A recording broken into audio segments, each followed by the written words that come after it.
I'm the ASMR psychologist, and in this video I'm going to be talking to you about sleep. What happens when we sleep? What happens if we can't sleep? And what you can do if this is happening to you. Okay. Sleep involves 4 stages, and it takes us between 70 and 120 minutes to move through these 4 stages. And over the course of the night, we move through these stages 4 times, resulting in between 7 and 9 hours of sleep, which is ideal if you're an adult aged between 18 and 60. If you are younger than 18, you need a little more sleep, and if you're older than 60, a little less. Now, a lot is still unknown about why we sleep, but it seems to be that there is more than one reason. Sleep serves a number of functions, including energy conservation, allowing our cells to refresh, regenerate, reorganize themselves, allowing those areas of the brain responsible for the stabilization of emotions and eating to recalibrate, and supporting our immunity and heart health. So when we don't sleep properly, our body does struggle to function, and a lack of sleep has been linked to a number of chronic problems involving the heart, kidneys, brain, blood, and our mental health. Particular problems you might notice are changes in your mood, anxiety, depression, difficulties in concentration, focus, attention, problems with memory and fatigue.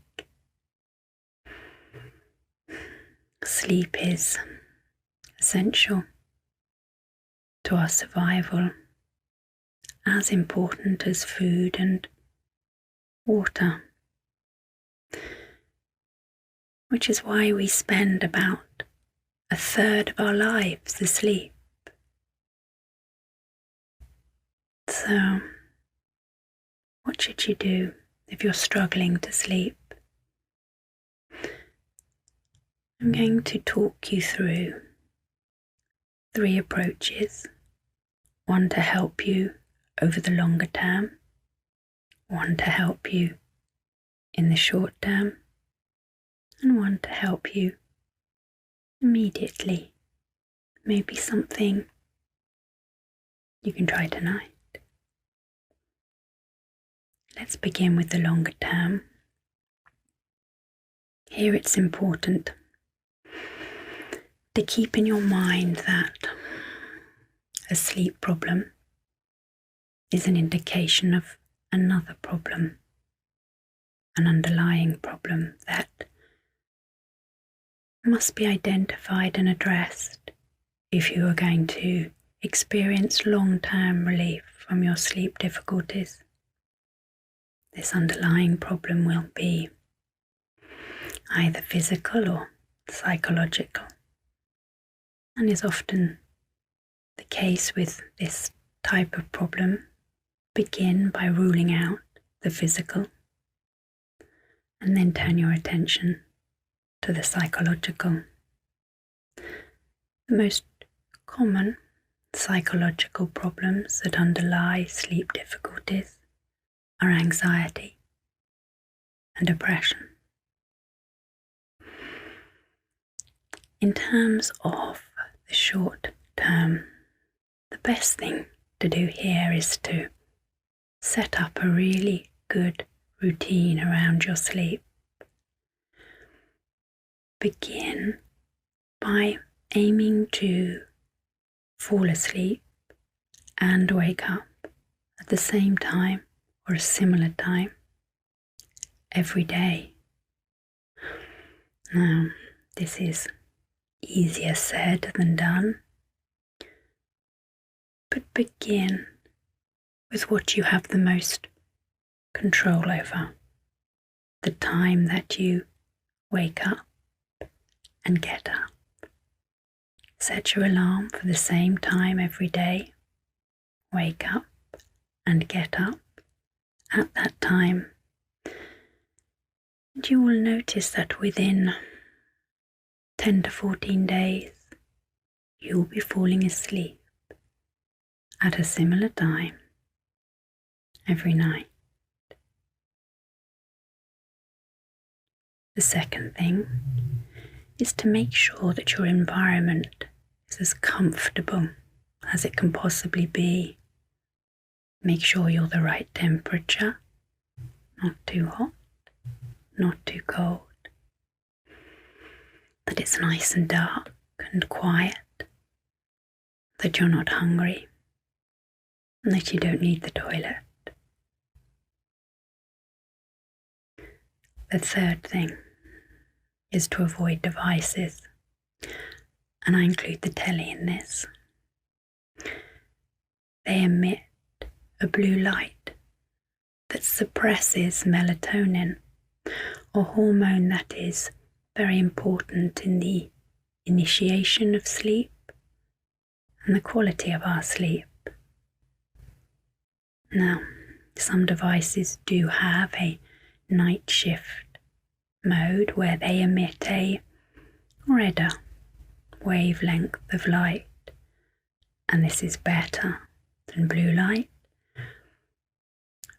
But what's ideal is to avoid devices altogether for at least an hour before bed. The other reason for this is when we're online or watching telly, we're more likely to come across triggering content, and all emotions, positive and negative, are the enemy of sleep. Okay, finally, to help you immediately, maybe something you can try tonight to help you to sleep.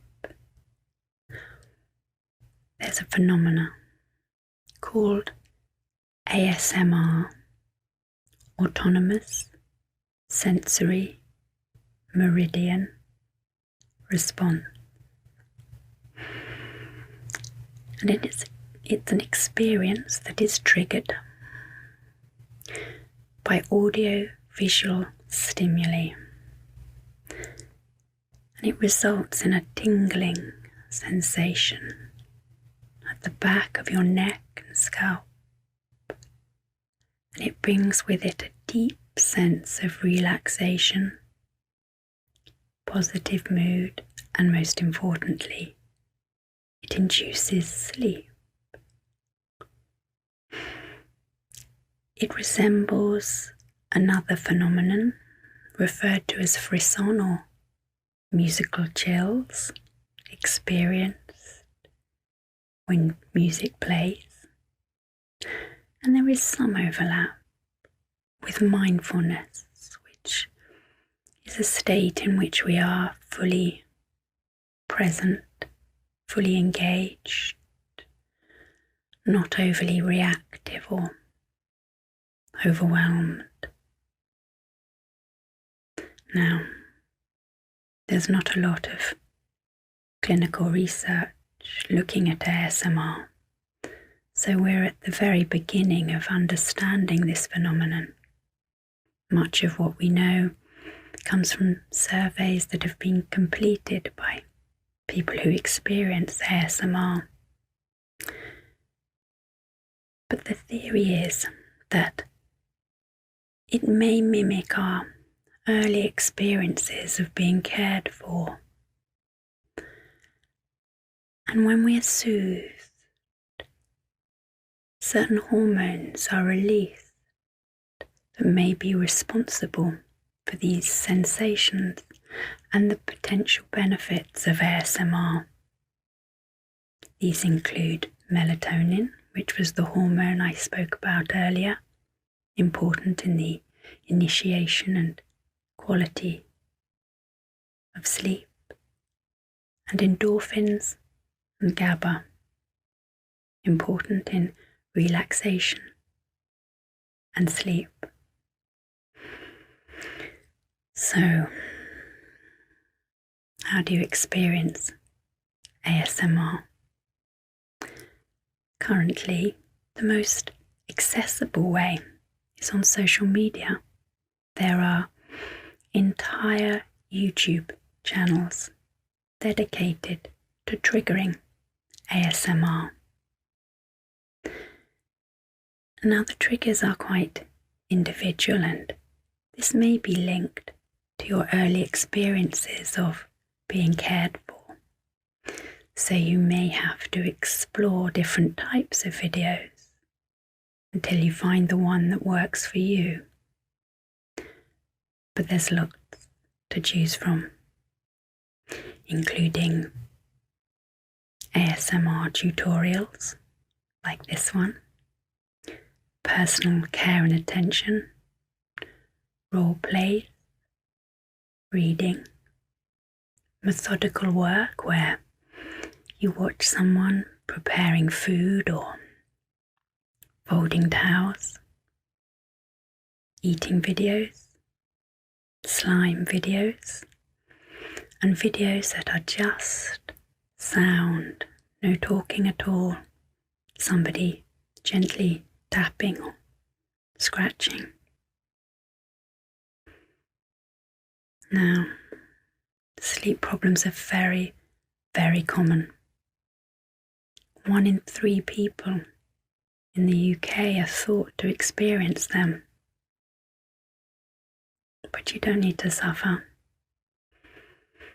As I've explained today, there are lots of things you can do to ensure that you drift off into a deep and peaceful sleep from which you will awake fully rested and ready to face your day. Thank you for watching. Take care of yourself and sleep well.